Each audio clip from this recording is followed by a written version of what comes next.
나의 아들과도 같은 디모데여, 이전에 그대에 대해 말했던 예언과 같은 명령을 지금 그대에게 전합니다. 그 예언들을 따라 믿음 안에서 선한 싸움을 하십시오.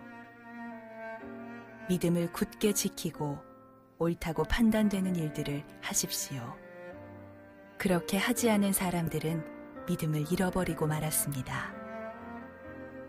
후메네오와 알렉산더가 그런 경우였는데 나는 그들을 사탄에게 넘겨주어 다시는 하나님을 욕되게 하지 못하도록 했습니다.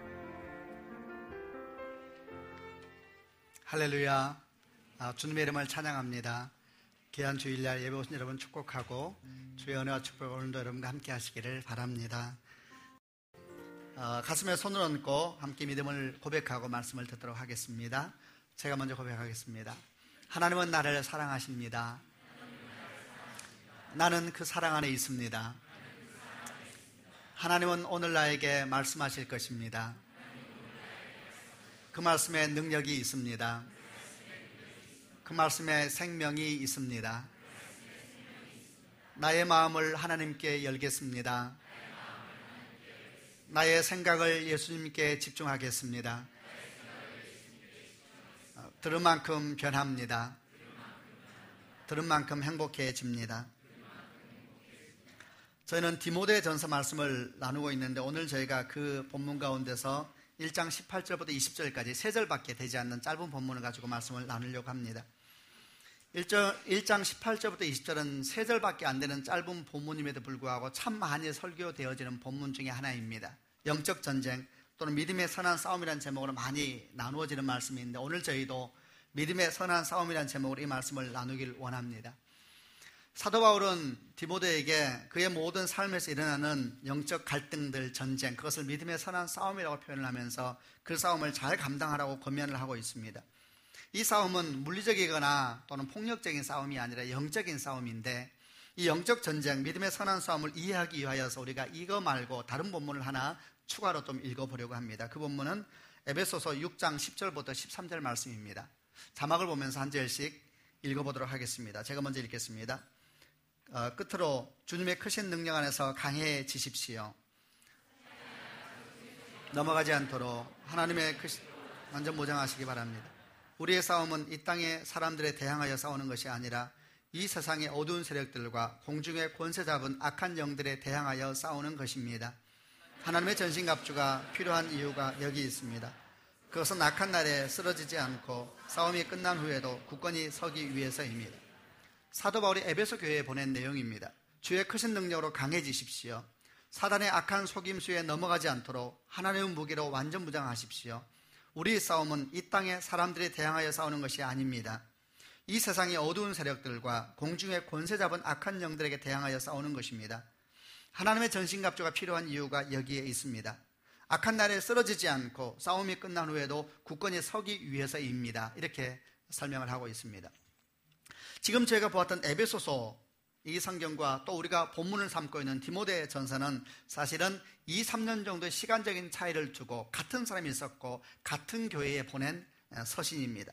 다만 차이가 있다면 에베소서는 에베소 교회에 있는 모든 성도들을 향해서 쓴 글, 일반 서신의 모습이라면 디모데 전서는 에베소 교회에 보냈습니다마는 그 교회의 리더로 있는, 목회자로 있는, 감독으로 있는 디모데에게 보낸 목회 서신이라는 특징이 있을 뿐입니다.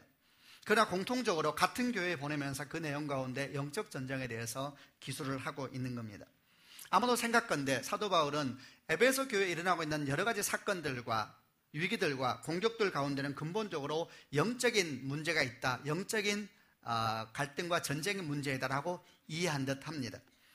에베소 교회는 많은 숙제들이 있었습니다. 그것은 교회 내부적으로도 그러했고 외부적으로도 마찬가지입니다. 교회 내부적으로는 거짓 교사들의 문제들, 그리고 율법주의자들의 문제들, 그리고 그로 말미암아 교회 내부에 일어난 성도들의 갈등이 있었습니다.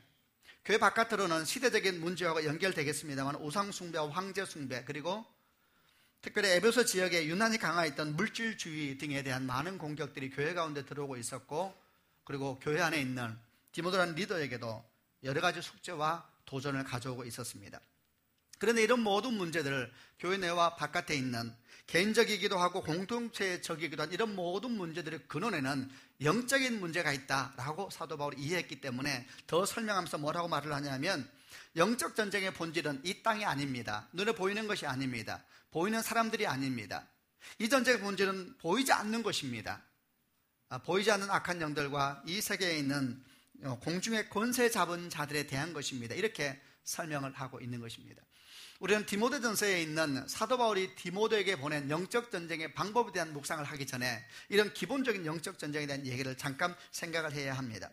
왜냐하면 이런 말씀을 나누다 보면 우리가 구체적인 내용에 들어가기 전에 믿음의 선한 싸움 또는 영적 전쟁에 대해서 기본적으로 우리가 사전에 동의해야 될 내용이 있기 때문에 그렇습니다. 그 내용은 무엇인가?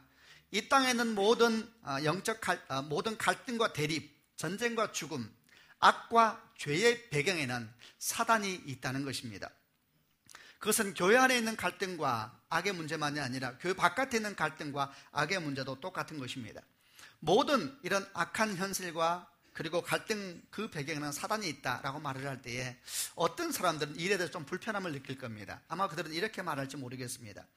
교회의 문제는 너무 모든 것을 영적으로만 보려고 하는 것이 문제이다, 이렇게 지적하는 사람이 있습니다. 사실 이 지적은 일부 이유가 있고 합리적인 면이 있습니다. 왜냐하면 문제의 근본을 영적으로 보려고 하는 사람들 중에 일부는 그렇게 함으로 말미암아 현실을 회피하려고 하고 그 현실 속에 있는 자기가 마땅히 감당해야 될 책임에 대해서 회피하려고 하는 사람들이 일부 있기 때문에 그런 것입니다. 그들은 모든 것을 영적이다라고 해석해 버리면서 자기 삶 가운데 있는 죄의 문제들, 자기 삶 가운데 있는 숙제들에 대해서 진지하게 대응하지 아니하고 그 가운데 자기가 어떻게 살아야 되는가에 대해서 반응하지 않음으로 말미암아 현실을 회피하고 있는 사람들이 있다는 것입니다. 크리스찬으로서 문제의 모든 근원은 영적인 부분이다 라고 이해하는 것이 결코 현실 회피가 되어서는 안 됩니다. 오히려 이것은 이 현실 가운데 있는 갈등과 다툼, 죄와 악의 문제를 근본적으로 어떻게 풀 수가 있을까? 라는 질문에서 들어가는 접근이 되어야 합니다. 그러니까 보다 근본적인 질문을 하고 있기 때문에 근본의 문제에 대해서 관찰을 하게 되는 것이고, 그리고 보이는 것이 아니라 보이지 않는 것에 근본적인 문제가 있다는 접근으로 우리가 나아가게 되는 것입니다. 우리 주님께서 말씀하셨습니다. 문제는 바깥에 있는 것이 아니라고 안에 있는 것입니다. 누가복음 6장 45절 말씀에 선한 사람은 마음속에 선한 것을 쌌다가 선한 것을 내고 악한 사람은 마음속에 악한 것을 쌌다가 악한 것을 낸다. 사람은 마음속에 쌓여있는 것을 밖으로 말하는 것이다. 문제는 바깥에 있는 것이 아닙니다. 사실은 보다 근본적인 숙제는 보이지 않는 것에 있는 것이고 영적인 부분에 있는 것이고 그리고 내면에 있는 것이다 라는 이야기입니다.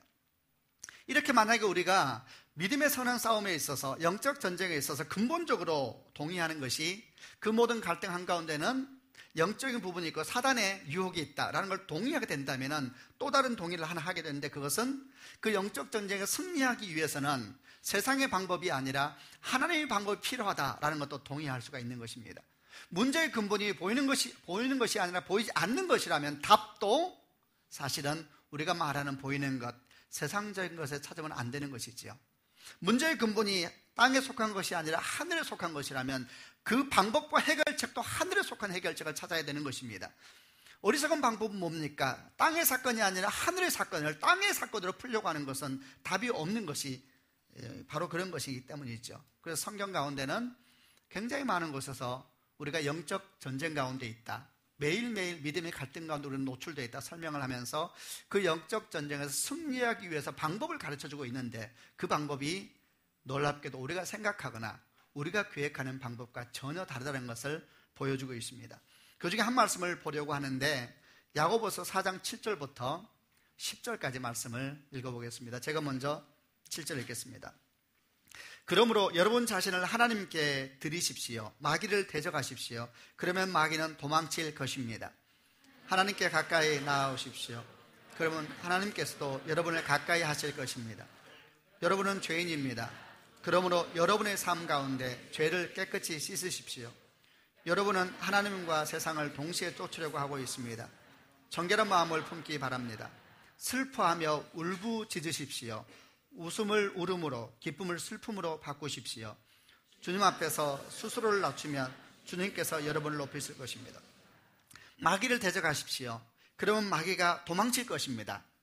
마귀를 대적하라, 이렇게 설명하고 있는 것입니다. 믿음의 선한 싸움, 영적 전쟁에 대한 이야기죠.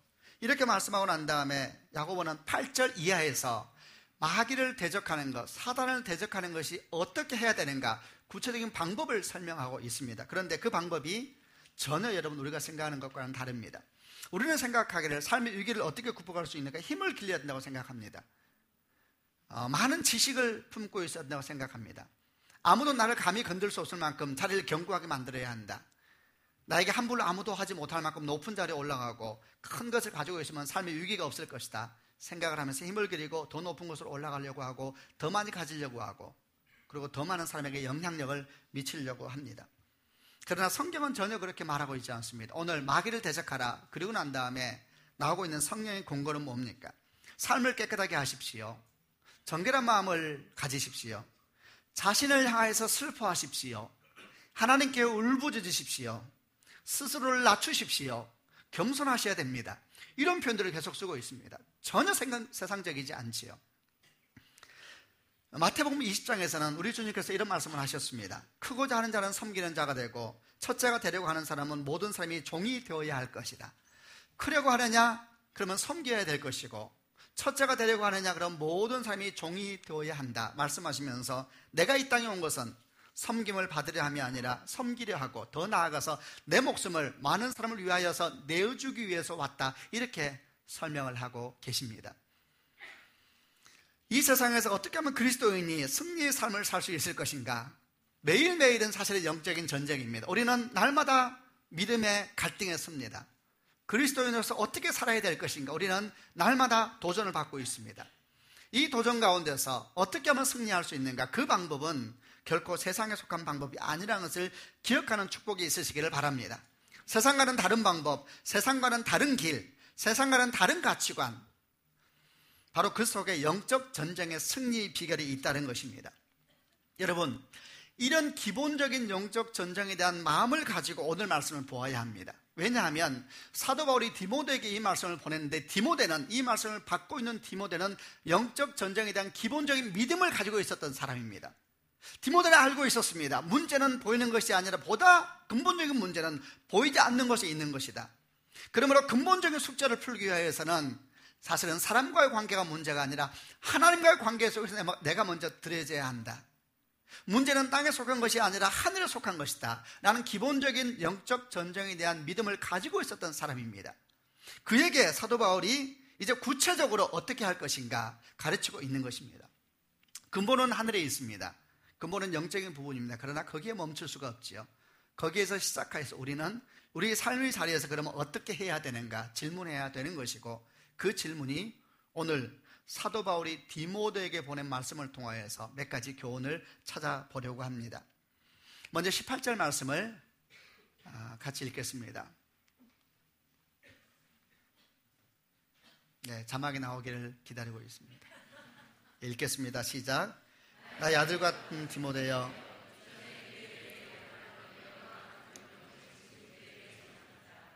그 예언들을 따라 믿음 안에서 선한 싸움을 하십시오. 첫 번째 사도 바울이 디모데에게 말하는 영적 전쟁에서 실제적으로 승리하게 한 방법을 말합니다. 내 아들과 같은 디모데여, 마음이 느껴지시죠? 이전에 그대에 대해 말했던 예언과 같은 명령을 지금 그대에게 전합니다. 그 예언들을 따라 믿음 안에서 선한 싸움을 하십시오. 이렇게 되어 있습니다. 첫 번째 믿음의 선한 싸움을 위한 구체적인 방법은 예언을 따라 선한 싸움을 하라, 이렇게 말씀하고 있습니다. 이 예언이 도대체 무엇인가? 그 앞에 사도 바울은 그 예언을 조금 더 설명하면서 이전에 내가 그대에게 말했던 이라는 표현을 쓰면서 이전에 내가 그대에게 말했던 예언과 같은 명령, 이렇게 표현을 하고 있습니다. 우선 기억할 것은 이 예언이라는 헬라어는 미래를 예측하고 이런 내용들이 표현하는 언어가 아닙니다. 이 말씀을 이해할 때 이 말씀과 비슷한 내용이 똑같이 사도 바울이 디모데에게 보냈던 디모데 후서에 표현이 이렇게 바뀌어 있습니다. 디모데 후서 1장 13절과 14절 말씀을 같이 읽어보겠습니다. 13절 14절인데 제가 먼저 13절 읽겠습니다. 내게서 들은 진리 가르침을 잘 따르십시오. 그래서 예수 그리스도 안에서 우리가 가지게 될 믿음과 사랑의 본으로 삼으십시오. 시절 14절. 우리 안에 계신 성령께 도우심을 구하며 그대에게 맡겨진 진리를 소중히 간직하십시오. 디모데 후서에서는 표현을 이렇게 하고 있습니다. 내게서 들은 진리 가르침을 잘 따르십시오.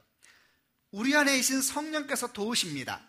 그대에게 맡기신 진리를 소중히 간직하십시오. 이렇게 표현을 하고 있습니다. 이전에 내가 그대에게 말했던 예언과 같은 명령, 내게서 들은 진리 가르침, 그대에게 맡겨진 진리, 다 같은 내용을 표현하고 있는 것입니다. 이게 무슨 말이냐 하면 사도 바울이 복음 사역 대부분은 디모데와 함께 다녔습니다. 그 과정 가운데서, 그 여정 가운데서 끊임없이 사도 바울이 디모데에게 가르친 것이 있었습니다. 여러분, 디모데는 사도 바울의 아들과 같은 존재입니다. 사랑하는 아들과 같은 디모데에게 영적 훈련을 시키고 있는 중일 때 그가 무엇을 가르쳤을 것 같습니까? 사실은 그의 삶을 덮고 있었던 복음의 핵심에 대해서 계속 가르쳐 온 것이죠. 사도 바울은 이렇게 디모데에게 계속해서 그의 사역 중에 하나님의 진리의 말씀을 가르쳐 왔을 뿐만 아니라 더 나아가서 본인의 삶을 통하여서 디모데에게 보여주기도 했었습니다. 사실은 영적 전쟁에 가장 치열하게 노출되어 있었던 사람 중 한 명은 사도 바울이었습니다.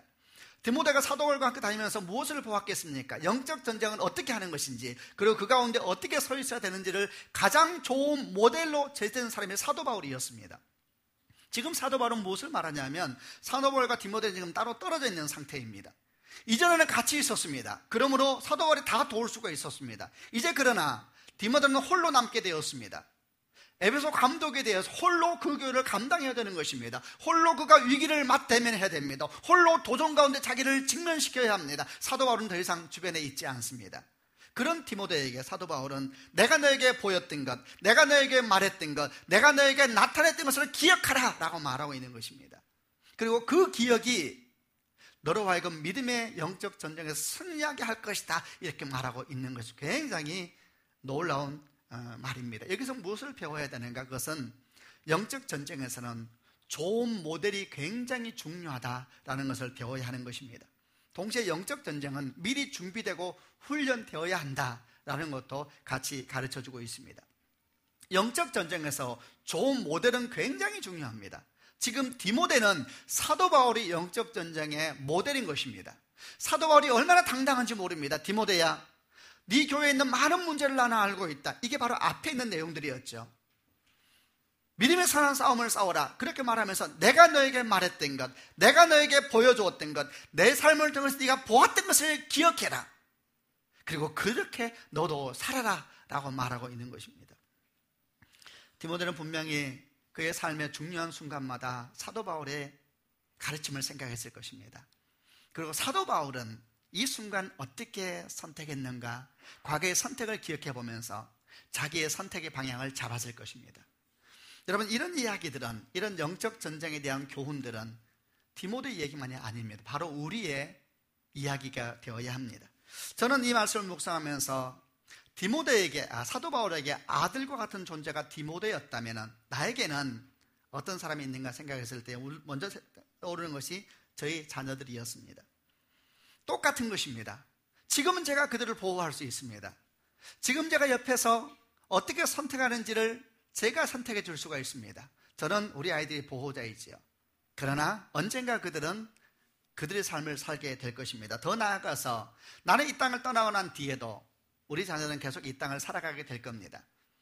여러분도 마찬가지입니다. 여러분 자녀들이 여러분보다 더 오래 살게 될 겁니다. 아멘 하시지요? 예, 하셔야 되는 부분인데 다시 말할게요. 여러분 자녀들이 여러분보다 더 오래 살게 될 겁니다. 여러분, 우리 아이들은 우리 보호가 없는 상태에서 이 세상 가운데 살아가야 합니다. 디모데가 홀로 노출된 상태에서 에베소의 모든 공격들을 온몸으로 지금 부딪히고 있는 상태입니다. 사도 바울의 마음이 어떠하겠습니까? 그도 그 아픔이 얼마인지 압니다. 얼마나 큰지 압니다. 그럴 때에 그의 말이 얼마나 당당합니까? 얼마나 멋있습니까? 디모데야, 내가 너에게 말했던 것, 내 삶으로 너에게 보였던 것, 네가 보았지 않느냐? 네가 경험했지 않느냐? 그것을 잊지 마라. 이렇게 말하고 있는 것입니다. 저는 제 아이들 또한 이런 상황 가운데 노출될 것을 압니다. 우리가 경험했던 것처럼 그도 많은 위기와 도전을 직면하게 될 겁니다. 신앙의 문제만이 아닙니다. 모든 삶의 현장 가운데서 날마다 믿음은 공격받을 것이고 신앙은 위기에 처할지도 모릅니다. 그는 선택해야 될 것입니다. 결정해야 될 것입니다. 때때로 우리 모두가 경험하고 있는 것처럼 믿음은 너무나 멀고 현실은 너무나 가깝습니다. 그 속에서 우리 아이들도 믿음의 결정을 매 순간 해 나가야 될 것입니다. 여러분, 그럴 때에 우리 모두가 우리 자녀에게 이렇게 말할 수 있는 부모가 되는 축복이 있기를 바랍니다. 내 아들아, 내가 너에게 가르쳐 주었던 진리, 내 삶을 통해서 너에게 보여주었던 진리를 기억해라. 너도 그렇게 살아라. 그러면 하나님께서 너를 도우실 것이다. 여러분, 이렇게 말할 수만 있다면 얼마나 그 인생이 아름답고 놀라운 인생이 되겠습니까? 여러분 축복합니다. 여러분의 자녀들과 사랑하는 사람들이 갈등과 선택의 기로에 설 때마다 여러분이 생각나는 축복이 있기를 바랍니다. 얼마나 많은 사람이 이렇게 말을 합니까? 너는 나처럼 살면 안 돼. 너는 나처럼 살면 안 돼. 너는 나와 다르게 살아야 돼. 여러분, 아주 비성경적인 것입니다. 우리의 소망은 내가 너의 모델이 되겠다라는 강력한 소망이 생기는 축복이 있기를 바랍니다. 결정적인 순간에는 어떻게 선택하는 것인지, 위기의 순간에는 어떻게 반응하는 것인지, 그리고 많은 유혹 속에서는 어떤 길을 걸어가야 되는지를 내가 보여주지 않는다면 누가 그것을 대신 보여줄 수가 있겠습니까? 우리 아이들에게는 모델이 필요합니다. 그리스도를 향한 선택이 결코 잘못된 선택이 아니라는 것을 보여주는 사람, 아무도 그 길을 선택하지 아니하고 너무나 좁은 길에서 걸어가지 않으면서 그 길 택하면 손해봐, 희생이 인생 안 되라고 말할 때에 아니야, 그 길 걸어가야 돼, 그리고 그 길이 진짜야 라는 것이 말로만이 아니라 삶을 통해서 보여주었던 한 사람, 여러분 그런 모델이 필요한 것입니다. 여러분, 디모데에게는 사도 바울이 그런 사람이었던 것입니다. 그래서 사도 바울이 말하고 있는 것입니다. 내 아들과 같은 디모데야, 이전에 그대에게 말했던, 내가 너에게 가르쳐 주었던 예언과 같은 명령을 지금 그대는 기억하라. 그 가르침을 따라 믿음 안에 선한 싸움을 하라. 저도 사도 바울처럼 말하고 싶다라는 생각이 들었습니다. 여러분, 어떻게 이게 자녀들 뿐이겠습니까? 저는 서울드림교회 모든 성도들이 삶의 선택과 갈등에 부딪힐 때마다 지금 우리가 나누고 있는 주의 말씀이 생각나는 축복이 있으시기를 바랍니다. 매주일 우리는 이 귀한 시간을 구별해서 예배를 드리고 있습니다. 우리 모두 아는 것처럼 시간은 생명입니다. 생명의 일부분을 띄어서 여기에 와서 앉아 있는 것입니다. 마음을 모으고 귀를 모으고 하나님의 음성을 듣기 위해서 앉아 있는데, 이 음성은 결정적인 때에 강한 능력으로 드러나야 되는 것입니다. 아멘. 이 말씀들이 내 마음에 인생의 위기가 올 때마다 내 정직이 위기에 처하고 내 겸손이 생명력을 끝내는 것처럼 비틀거리고 있고, 내 안에 있는 상처와 열등 가운데 다시 한번 나를 상처 속으로 달려가게 만들고, 과거에 내가 있었던 과거의 세상적인 습관들이 다시 한번 나를 옛자리로 데려가려고 할 때마다 내 안에 있는 주의 말씀들이 불같이 일어나서 나를 붙드는 축복이 있어야 되는 것입니다. 사도 바울은 디모데에게 말합니다. 내가 너에게 가르쳤던 가르침 기억하라, 이렇게 말하고 있습니다. 우리 가운데 말씀이 기억나게 되고 그 말씀이 성령의 충만함으로 말미암아 결정적인 때에 여러분의 손을 붙들고 여러분의 발을 붙들고 여러분의 혀를 붙들고 여러분의 인생을 붙드시는 축복이 있으시기를 주님의 이름으로 축원합니다. 하나님의 사람은 세상의 방법이 아니라 하나님의 방법을 살아야 합니다. 모든 갈등의 바탕에는 사단의 유혹이 있고 사단의 속임이 있습니다. 마음을 강하게 하고 담대히 하십시오. 하나님의 길을 따르는 것을 두려워하지 마십시오. 넓은 길이 아니라 좁은 길로 가셔야 합니다. 모두가 하는 대로 하시면 안 됩니다. 그리스도인이 된다는 것은 다르게 살기를 결정한 것입니다. 자신을 깨끗하게 하십시오. 정직하게 해야 됩니다. 자신을 향하여서 애통해 하십시오. 주 앞에 울부짖으십시오. 이런 기억들이, 이런 말씀들이 내 안에 가득 차 있다가 결정적인 위기 때에, 결정적인 갈등의 때에 내 안에서 살아 일어나서 나를 붙잡을 수만 있다면 얼마나 놀라운 인생이 되겠습니까? 사랑하는 성도 여러분, 오늘 사도 바울은 아들과 같은 디모데에게 영적 전쟁의 방법에 대해서 말합니다. 내가 너에게 가르쳤던 말씀이 네 안에 있느냐? 라는 질문과 마찬가지이죠. 내가 너에게 보였지 않느냐라는 말씀과 똑같은 것입니다. 말씀 안에 주의 말씀으로, 마음 안에 주의 말씀으로 가득 채우시는 축복이 있기를 바랍니다. 그리고 믿으시길 바랍니다. 전쟁을 위해서 마병을 예비한다 그랬습니다. 결정적인 때를 위해서 말씀을 쌓아가는 것입니다. 그리고 믿으시고 경험하셔야 됩니다. 결정적인 때 반드시 말씀은 일하기 시작합니다. 할렐루야. 그럴 때 그 말씀을 순종하시면 됩니다. 멈춰서서 주의 말씀이 내 안에서 올라오기 시작할 때에, 그 말씀에 귀를 기울일 때에 말씀은 능력이 되고 사건이 되는 것입니다. 사도 바울은 계속해서 이렇게 설명합니다. 믿음의 선한 싸움을 싸우기 위하여서, 승리하기 위하여서 어떻게 해야 되는가? 19절과 20절 말씀을 같이 읽어보겠습니다. 제가 먼저 19절을 읽겠습니다. 믿음을 굳게 지키고 옳다고 판단되는 일들을 하십시오. 그렇게 하지 않은 사람들은 믿음을 잃어버리고 말았습니다.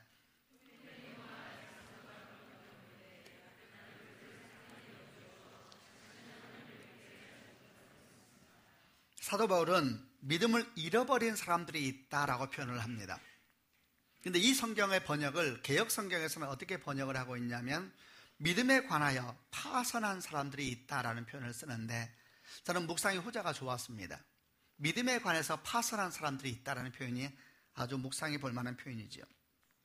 보통 성경에서 또는 교회에서 믿음의 사람들의 삶을 설명할 때에 비유하기를 좋아하는 비유가 바다를 항해하는 배와 같다라는 비유를 많이 하곤 합니다. 배가 목표를 향해서 바다에서 이렇게 항해를 합니다. 그러나 그 배는 바다에 있지만 결코 바닷물이 배 안으로 들어오면 안 되는 것이죠. 그렇게 해서 배가 목적지를 향해서 나아가게 되는 것처럼 믿음의 삶도 세상에 살지만은 세상에 물들지 않아야 된다는 것, 세상에 살지만은 세상과 구별된 삶을 살아야 된다는 것을 비유할 때에 바다를 항해하지만 바닷물이 들어오도록 허락하지 않는 배의 모습을 가지고 비유하기를 좋아하는 것입니다. 그런데 이런 항해에, 이런 믿음의 항해에 파선한 사람들이 있다는 것입니다. 파선했다는 것은 무슨 뜻입니까? 항해하던 배가 암초에 부딪혔거나 아니면 배에 근본적인 문제가 있어서 구멍이 뚫리고 균형을 잃어버려서 배가 뒤집혀진 상태를 말하는 것입니다. 배가 뒤집어는 어떻게 됩니까? 바닷물이 배 안으로 흘러 넘쳐 들어오기 시작하죠. 그러면은 내가 배 안에 들어와 있는지 바닷속에 있는지 알지 못하는 상황 가운데 빠지게 됩니다. 그리고 어떻게 됩니까? 그 배는 바닷속으로 가라앉아 버리는 것입니다. 이렇게 파선한 배와 같은 믿음의 사람들이 있다라고 얘기를 하고 있는데, 그들은 어떤 사람들이겠습니까? 믿는다고 하면서도 세상의 가치관, 세상의 생각, 그리고 세상의 꿈으로 마음을 가득 채우고 있는 사람들입니다. 믿는다고 하면서도 믿음에 강건하지 못하여서, 믿음이 견고하지 못하여서, 믿음이 구멍에 뚫려 있어서 세상의 가치관이 아침 저녁으로 콸콸콸 들어오는 그런 믿음을 가지고 있는 사람입니다. 마치 바다를 항해하면서 배에 구멍에 뚫려서 바닷물이 배 안에 들어오고 있는 그런 모습과 같은 것입니다. 이런 배는 결코 목적지까지 갈 수가 없습니다. 문제는 뭡니까? 문제는 배만 가라앉는 것이 아니라는 것이죠. 그 배에 승선한 사람들은 함께 가라앉을 수밖에 없는 것입니다. 그 배가 몇 명이 탔든지 그 배는 큰 위험에 빠질 수밖에 없습니다. 사도 바울은 에베소 교회 가운데 이렇게 믿음에 파선한 사람들이 있다는 것을 안 것이죠. 그리고 그 위험성에 대해서 설명을 하고 있는 것입니다. 그러면서 더 나아가서 이렇게 설명을 합니다. 사도 바울은 구체적으로 이름을 적기 시작합니다. 굉장히 당황스러운 상황이죠. 후메네오와 알렉산더입니다. 이름을 이렇게 적은 것을 보면은 우리는 이 사람들이 어떤 믿음의 문제가 있는지는 모르지만 한 가지 아는 사실은 믿음에 구멍이 난 사람들이 분명합니다. 그들이 무슨 문제가 있는지는 모르지만 이름을 쓴 것을 보면 디모데가 아는 사람인 것 같습니다. 더 나아가서 에베소 교회에 아는 사람, 또는 초대교회 그 당시에 교회에서 아는 사람이 아니었을까 싶습니다. 아마도 많은 사람들은 말하기를 이 후메네오와 알렉산더는 교회의 중요한 자리에 있었던 사람일 것이다 라고 이야기를 합니다. 그래서 사도 바울이 이름을 적어서 경계로 삼고 있는 것입니다. 여러분, 세상은 계속해서 우리 믿음을 공격합니다. 그런데 사도 바울은 믿음의 전쟁을 승리하기 위해서 두 번째 교훈은 뭐냐면 믿음을 견고하게 지키라는 것입니다. 여러분, 믿음을 견고하게 보호하시고 믿음을 강건하게 만드는 축복이 있기를 바랍니다. 왜냐하면 이 세상과 사단은 끊임없이 우리 믿음을 공격하고 믿음을 구멍내려고 하고, 그리고 믿음 가운데 틈이 생기기를 기다리고 있습니다. 사단이 성경 가운데서 이런 노력을 수없이 반복하고 있습니다. 그런데 가만히 사단의 전략을 보게 되면 그가 가장 쓰기 좋아하는 전략 중에 하나가 보이는데, 그것은 하나님의 성품을 의심하게 만드는 것입니다. 하나님의 성품을 의심하게 만들면 믿음은 설 자리가 없어집니다. 여러분, 그렇지 않습니까? 그의 성품을 믿을 수가 없다면 어떻게 그의 존재를 믿을 수가 있겠습니까? 하나님의 선하심이 의심되면은 여러분, 우리는 하나님을 신뢰할 수가 없습니다. 그의 성품이 의심되면 우리는 어떻게 해야 됩니까? 내 길을 내가 찾아야지요. 어떻게 믿습니까? 사단은 바로 그 일을 하는 걸 굉장히 좋아하고 탁월한 아주 전략적인 지혜도 가지고 있습니다. 성품을 의심하게 하면 믿음은 설 자리가 없다. 창세기 3장에서 처음 사단의 모습이 성경 가운데 등장을 하는데 그 말씀을 중심으로 하여서 조금 더 이 부분을 묵상해 보겠습니다. 창세기 3장 1절부터 5절까지 말씀입니다. 제가 먼저 1절 읽겠습니다. 여호와 하나님께서 만드신 들짐승 가운데 뱀이 가장 간사하고 교활했습니다. 어느 날 뱀이 여자에게 와서 말했습니다. 하나님이 정말로 동산 안에 어떤 나무의 열매도 먹지 말라고 하시더냐?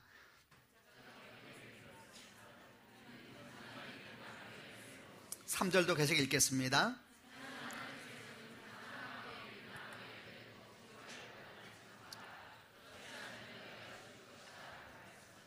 그러자 뱀이 여자에게 말했습니다. 너희는 죽지 않아. 하나님 너희가 그 나무 열매를 먹고 너희 눈이 밝아지면 선과 악을 알게 되어 너희가 하나님과 같이 될까 봐 그렇게 말씀하신 거예요. 하나님의 성품을 의심하게 만드는 사단의 전략이 어떤 모습으로 나타나는지 잠깐 보려고 합니다.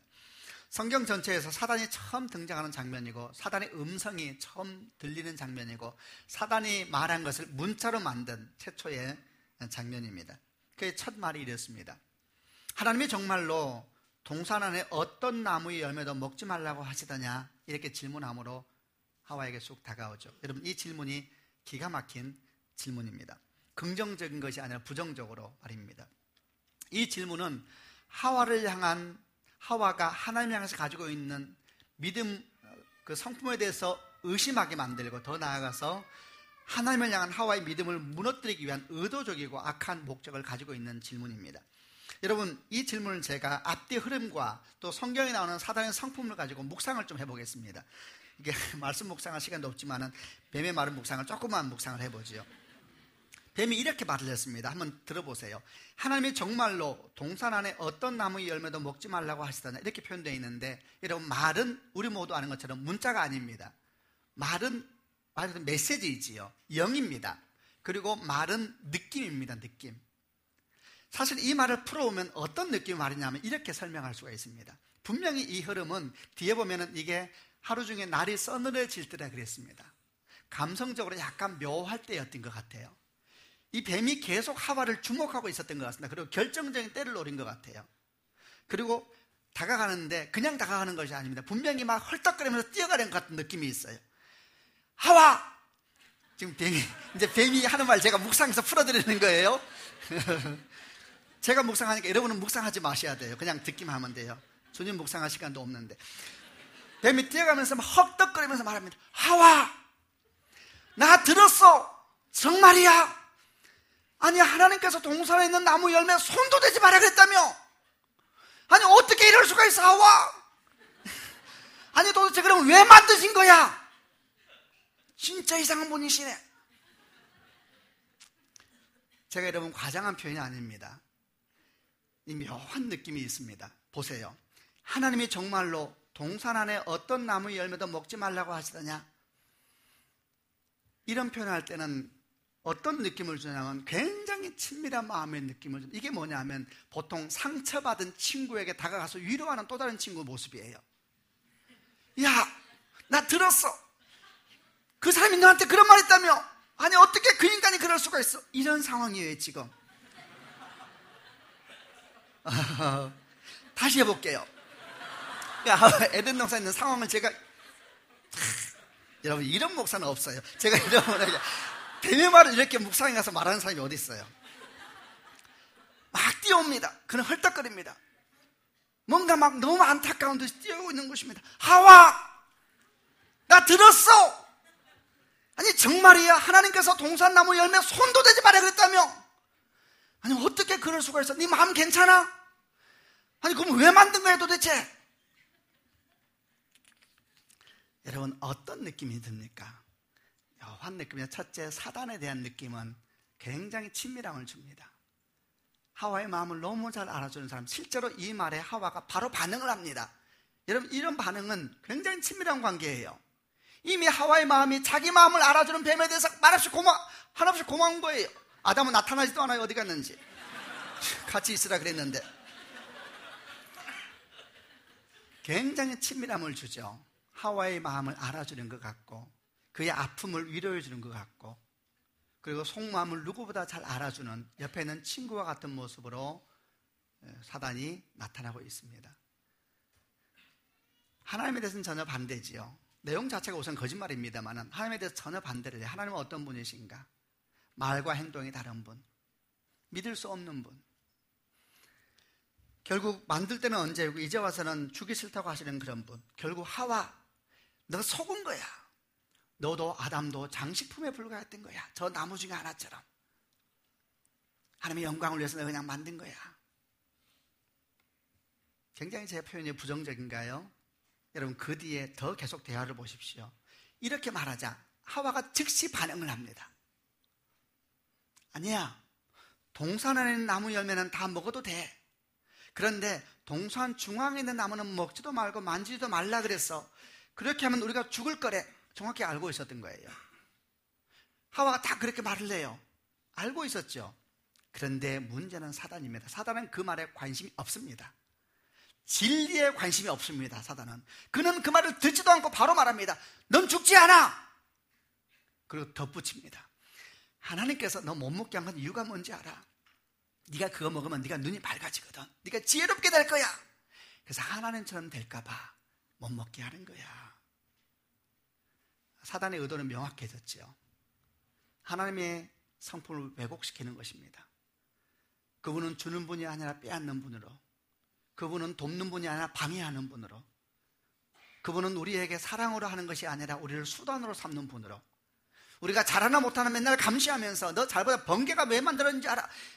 마치 이렇게 말하는 분처럼 여러분, 성품을 의심하면 모든 것이 끝납니다. 사단은 성품을 의심하게 만드는 것입니다. 여러분, 실제로 그러면 하나님이 그러십니까? 전혀 그렇지 않습니다. 정말 하나님을 향한 거짓말을 하고 있는 것입니다. 그는 창세기 3장에서 하나님의 성품을 왜곡하고 있는데 창세기 1장에서부터 계시록 마지막까지 주의 성품은 반복돼서 계시되고 있습니다. 여러분, 창세기 1장에서 제일 많이 나오는 하나님의 어떠하심에 대한 단어의 반복적인 단어가 뭔지 아세요? 좋았더라라는 단어입니다. 근데 좋았다는 이야기는 그냥 옳고 그름을 말하는 것이 아니라 아주 감정적인 단어입니다. 굉장히 기뻐했다는 단어입니다. 그분은 만들 때마다 기뻐하셨습니다. 빛을 만들고 좋아했더라, 해와 달을 만들고 기뻐하였더라, 나무를 만들고 좋아했더라. 굉장히 감정적인 단어입니다. 그분은 만들 때마다 기뻐하셨습니다. 그리고 마지막 날 6째 사람을 만들고 널 위한 거야, 이렇게 설명해 주셨습니다. 여러분, 자식을 시집 보내본 사람은 느낌을 알 겁니다. 아들, 딸이 시집 갈 때에 그에게 줄 가구를 사기 위해서, 옷을 사주기 위해서 다니는 부모의 마음이 얼마나 설레는지, 하나하나 살 때마다 좋았더라, 좋았더라, 기뻤더라, 기뻤더라, 널 위한 거야. 야, 너무 멋지잖아요. 근데 여기서 끝나지 않습니다. 창세기 2장은 더 기가 막힌 얘기가 나옵니다. 여러분, 모든 것을 다 좋다고 말을 했습니다, 분명히. 근데 창세기 2장에 주님이 이상한 행동을 하나 하세요. 다시 그 중에서 한 땅을 또 고르세요. 여러분, 오해하지 말 것은 에덴 동산 바깥에 악이 있지 않았습니다. 창세기 3장 이전입니다. 에덴 동산 바깥도 다 선이라 그랬습니다. 근데 주님은 이렇게 다 좋아하시면서 더 주고 싶어서 다시 또 땅을 고릅니다. 그리고 거기에다가 울타리를 만드시고 이름을 딱 지으세요. 에덴. 에덴 뜻이 뭔지 아세요? 기쁨의 땅이라는 것입니다. 다 좋은데 그것도 더 주고 싶어서 다시 또 땅을 고르세요. 그리고 다시 거기에 또 나무를 심기 시작합니다. 여러분, 주님은 어떤 분이신가? 주고 또 주고 싶고 또 주고 싶고 혼자 막 기뻐하시고 혼자 기뻐하시는 하나님인 것입니다. 여러분, 그게 창세기 계속 계시되고 있습니다. 근데 하나님께서 사단이 나중에 툭 건드는 놀라운 일을 하나 하세요. 그게 뭐냐면 동산 중앙에 생명나무와 선악과 도구를 만드세요. 여러분, 이것이야말로 복 중의 복입니다. 우선 여러분 아멘 하시기를 바랍니다. 생명나무와 선악과는 복 중의 복인 것입니다. 생각해 보세요. 모든 걸 만드시고 다시 에덴을 만드시고 또 에덴의 한가운데 또 두 가지 나무를 심었단 말입니다. 모든 것이 좋았어요. 더 주고 싶으세요. 에덴을 만들 더 주고 싶으세요. 한가운데 두 그루 나무를 심으세요. 생명나무와 선악과입니다. 이 두 나무는 은총의 끝입니다. 여러분, 이 선악과를 심음으로 말미암아 우리 주님께서 뭐라고 말씀하고 있는 걸까요? 이 나무는 계시와 같은 것입니다. 하나님은 아담과 하와에게 말하고 있는 것입니다. 아담, 성경은 말하기를 동산에 있는 모든 열매 다 먹으라 그랬습니다. 다 먹어 널 위한 거야. 근데 아담, 한가운데는 저 나무는 먹으면 안 돼. 그러면서 아담에게 은총 중에 은총을 말씀하십니다. 먹지 말아야 될 것이 있다는 것을, 갖지 말아야 될 것이 있다는 것을, 만나지 말아야 될 사람이 있다는 것을, 취하지 말아야 될 사람이 있다는 것을 말하고 있는 것입니다. 여러분, 복 중에 복이 뭡니까? 먹지 말아야 될 것이 있는 것을 아는 것입니다. 여러분, 마음대로 먹는 건 복이 아닙니다. 먹지 말아야 될 거 먹으면 복이 아닙니다. 여러분, 먹지 말 건 먹지 말아야 돼요. 죽습니다. 성경은 계속 말합니다. 먹지 마라, 죽는다. 은총이에요, 은총. 뱀이 와서 말합니다. 먹어 그거.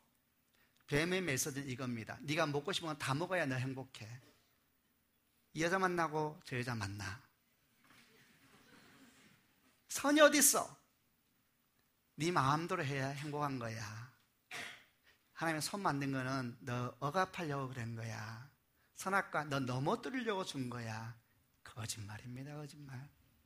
은총 중에 은총입니다. 아멘. 여러분, 사단의 제일 큰 전략은 성품을 믿지 못하게 만드는 것입니다. 사랑하는 성도 여러분, 기억하시는 축복이 있으시길 바랍니다. 어떻게 해야지 영적 전쟁에 승리할 수 있는가? 믿음을 보호하시기를 바랍니다. 구멍난 믿음을 만들지 마시기를 바랍니다. 배가 물이 안 들어가게 해서는 기름을 바르는 것입니다. 주의 성령의 기름 부으심이 우리를 보호하는 것입니다. 믿음을 잘 지키시길 바랍니다. 여러분, 사단은 아주 거짓말장애입니다. 고린도서 11장에 사도 바울은 말했습니다. 이런 것에 대해서 놀랄 것이 없습니다. 그것은 사단도 자신을 빛의 천사로 가장하기 때문입니다. 사단의 일꾼들이 의의 일꾼으로 가장한다고 해서 놀랄 것이 없습니다.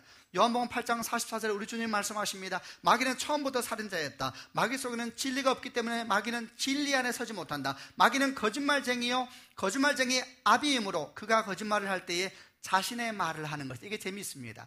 그가 거짓말을 할 때에 자신의 말을 하는 것이다. 그는 거짓이라고 생각 안 합니다. 그것을. 왜냐하면 그는 거짓밖에 없습니다. 그는 진리가 없습니다. 사단은 아주 악합니다. 그는 그것을 진리라고 말을 합니다. 여러분, 그러나 그것은 진리가 아닌 것입니다. 성품을 의심하는 순간 모든 것은 무너집니다. 사랑하는 여러분, 여러분을 향한 주의 계획은 선하십니다. 아멘.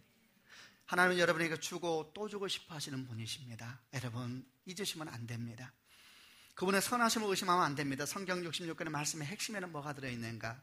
그분이 우리를 사랑한다는 메시지가 들어있고, 그 메시지의 한가운데는 높이 들린 예수의 십자가가 있는 것입니다.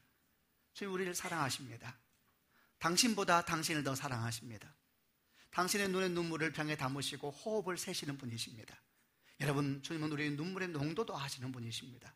말하기 전에 들으시고 울부짖기 전에 이미 아파하시는 분이 하나님이십니다. 그분을 신뢰하시기를 바랍니다.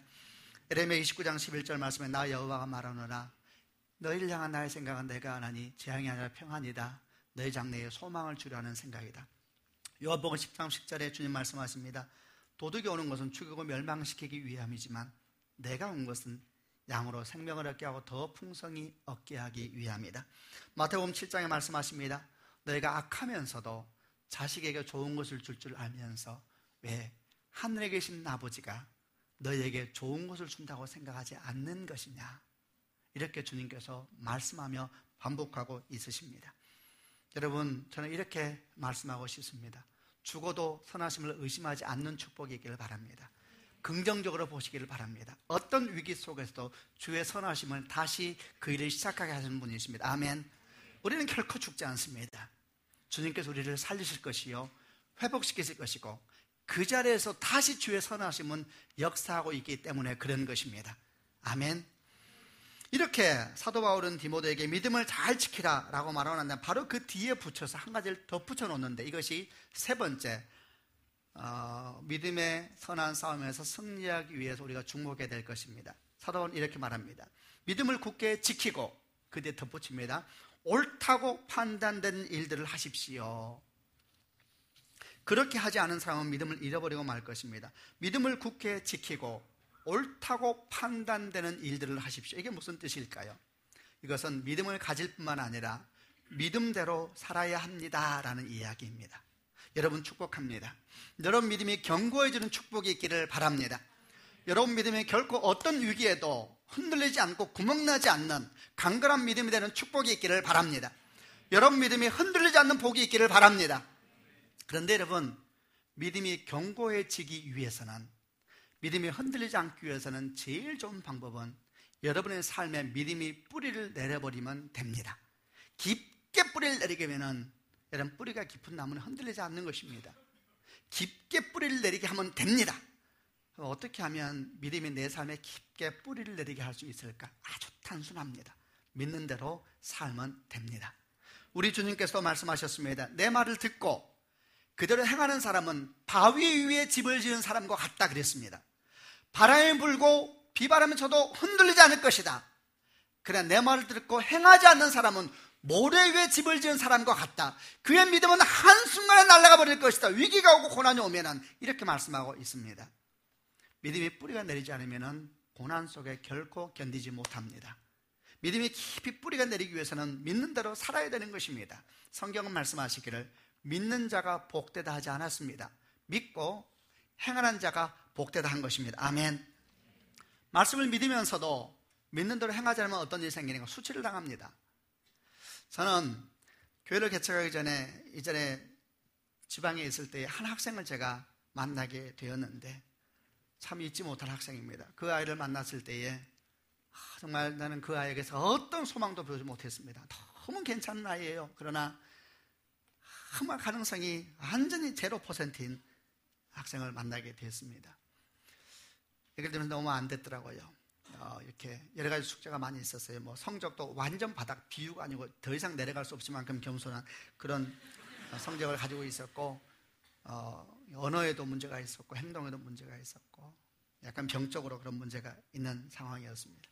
저는 그 아이를 보면서 어떻게 하면 이 아이를 축복할 수 있을까 생각이 되어서 요한복음 9장에 있는 말씀을 전했습니다. 거기에 보면은 나면서부터 소경된 사람이 있어요. 사실은 그 아이 잘못이 아니고 상황이 그렇게 돼서 아이가 그렇게 됐는데, 나면서부터 소경된 사람의 얘기를 제가 읽어주면서 이렇게 말했어요. 나면서부터 소경된 사람이 길가에서 구걸했습니다. 할 것이 없으니까요. 그때 예수의 제자들이 아주 무례한 말을 하지요. 저 사람이 소경된 것은 저 사람이 죄입니까? 부모의 죄입니까? 우리 주님께서 말씀하십니다. 부모의 죄도 아니고 저 사람의 죄도 아니다. 저를 통해 주의 영광을 보게 될 것이다. 그리고 진흙을 발라서 눈에 바를 때에 실로하며 가서 씻으라는 내용이 나오는 본문입니다. 제가 그 아이에게 이 말씀을 읽어주면서 이렇게 말했습니다. 네 슬픔이 네 능력이 될 거야.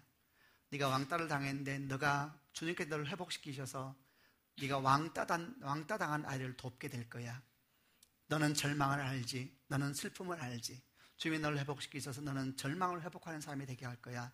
슬픔을 유일하는 사람이 되게 할 거야. 얼마나 멋있어요. 제가 이렇게 다 얘기를 했다는 말입니다.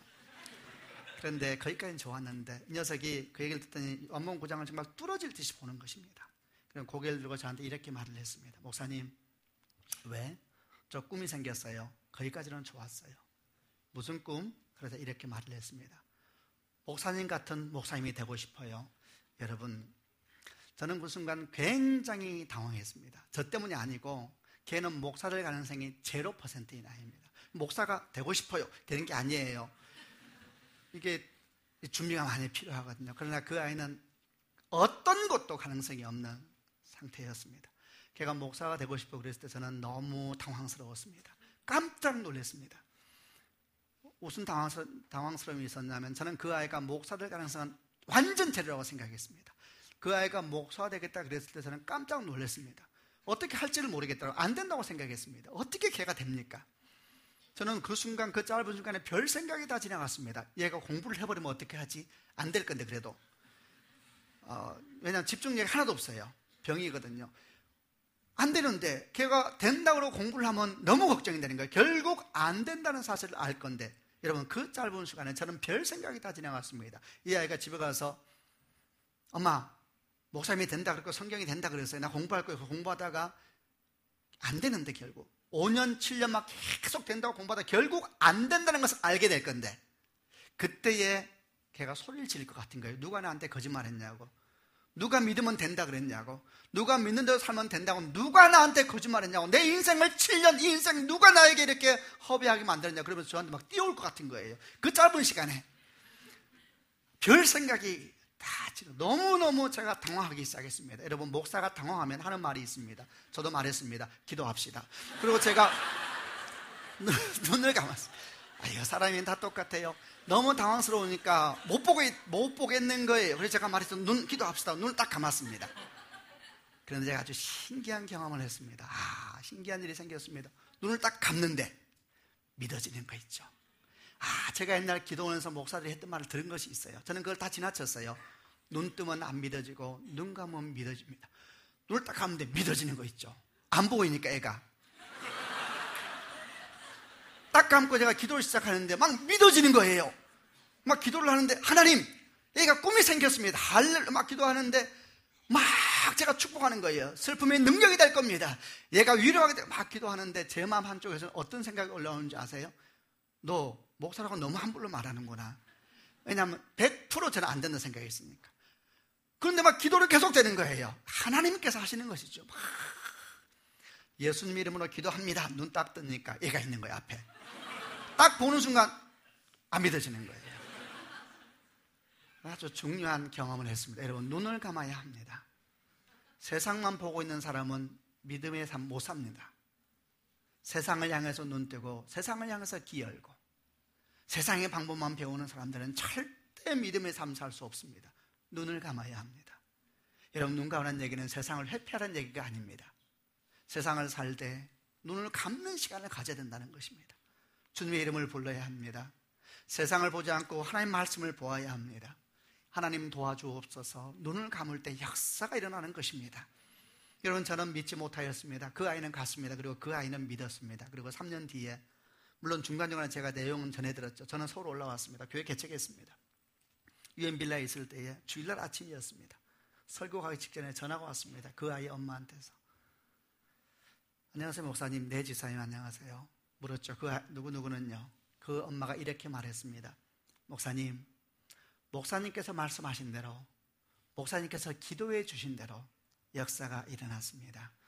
그 아이는 지금 신학생인데 여러분, 있을 수가 없는 사건이에요. 저는 그날 전화를 받으면서 얼마나 울었는지 모릅니다. 기뻐서 울지 않았습니다. 너무 슬펐습니다. 제 자신에 대해서. 저는 믿음이 제로였습니다. 저는 하나도 안 믿었습니다. 제가 축복한 것은 목사들이 그냥 하는 축복이었습니다. 낙심하고 왔잖아요. 그러면 그래요. 인생에 낙심할 수밖에 없겠네요. 이렇게 말할 수는 없잖아요. 낙심 왔으니까 축복했는데 저는 걔가 고맙습니다 기도하고 가면 되는 것인데 안 가고 나 꿈이 생겼다 말하는 순간 실망했죠. 여러분, 결국 믿는 자가 이기는 것입니다. 그리고 믿는 대로 사는 자가 이기는 것입니다. 저는 목사지만 믿음을 선포했지만 안 믿었습니다. 그는 문제가 많은 학생이었습니다. 그는 믿었습니다. 그리고 몸부림치는 시간을 걸어갔습니다. 굉장히 힘든 시간을 걸어갔어요. 그리고 주님은 그 모든 시간에 그 아이와 함께 있었고 눈동자처럼 지키시고 기가 막힙니다. 얘기를 들어보면. 그럼 마침내 그 일이 그에게 그대로 이루어지게 하신 것입니다. 사랑하는 여러분, 믿는 자가 복된 것이 아닙니다. 믿음대로 행하는 자가 복된 것입니다. 우리는 매일매일 믿음의 전쟁 가운데 노출되어 있습니다. 우리는 어디로 가야 합니까? 또 무엇을 선택해야 됩니까? 무슨 말을 해야 됩니까? 지금 우리는 또 어떻게 걸어가야 합니까? 이런 모든 순간마다 오늘 말씀을 기억하는 축복이 있기를 바랍니다. 첫째, 당신의 내면에 말씀을 가득 채워놓으시길 바랍니다. 반드시 일합니다. 여러분의 사랑하는 사람 누군가에게 여러분이 모델이 되시길 바랍니다. 결정적인 때에 생각나는 사람, 그런 인생이 되는 축복이 있으시기를 바랍니다. 선하심을 의심하지 마십시오. 그분은 참으로 선하신 분이시요 당신을 위해서 그분의 선하심을 확인하기 위해서 죽으셨습니다. 그분은 당신에게 선한 분이십니다. 아멘. 여러분, 믿는 대로 사시길 바랍니다. 그러면 모든 성경의 역사가 여러분의 사건이 될 것입니다. 주의 은총과 기름 부으심이 여러분과 함께 하시기를 바랍니다. 기도하십시다. 한번 자리에서 일어나시기를 바랍니다. 설교를 오랜 시간 들으셨는데 일어나서 한번 같이 기도합시다. 눈을 감으시고 오늘 여러분 말씀을 들으면서 어떤 말씀이 다가왔습니까? 그 말씀이 어떤 말씀이든지 꽉 붙잡으시기를 바랍니다. 나에게 주시는 주의 말씀이다. 말씀은 심는 것이라 그랬습니다. 꽉 붙잡으시기를 바랍니다. 저는 설교를 준비하면서 저에게 가장 강력하게 다가왔던 것은 내 아이에게 결정적인 순간에 생각나는 아버지이고 싶다라는 꿈이었습니다. 여러분이 어떤 말씀이 생각났든지 붙들고 한번 기도하십시다. 아버지 하나님, 나는 매일매일 영적인 갈등 가운데 살아가고 있습니다. 아버지 하나님, 이 영적인 싸움에서 내가 승리하게 하여 주시옵소서. 내 안에 주의 말씀이 가득 차게 하여 주시옵소서. 하나님, 내 사랑하는 사람에게 내가 참으로 결정적인 때에 내 아버지는 어떻게 선택했던가 말할 때에 생각나는 아버지요 어머니가 되게 하여 주옵소서. 주님은 선하십니다. 죽을 때까지 선하십니다. 그분은 죽기까지 십자가 못 박으시면서 그 선하심을 증거하셨습니다. 아버지 하나님, 우리가 속지 않게 하여 주시고 모든 것 가운데 희망을 보게 하여 주시고 약속을 보게 하여 주시고 주를 향해 나아가는 믿음의 사람들 되게 하여 주옵소서. 아멘. 믿는 자가 아니라 믿고 행하는 자가 되게 하여 주시고 그럴 때 역사가 일어나게 하여 주옵소서. 아멘. 우리 가슴에 손을 얹고 확장해 주신 말씀을 기억하면서 기도하십시다. 기도하겠습니다. 하나님 역사하여 주시옵소서.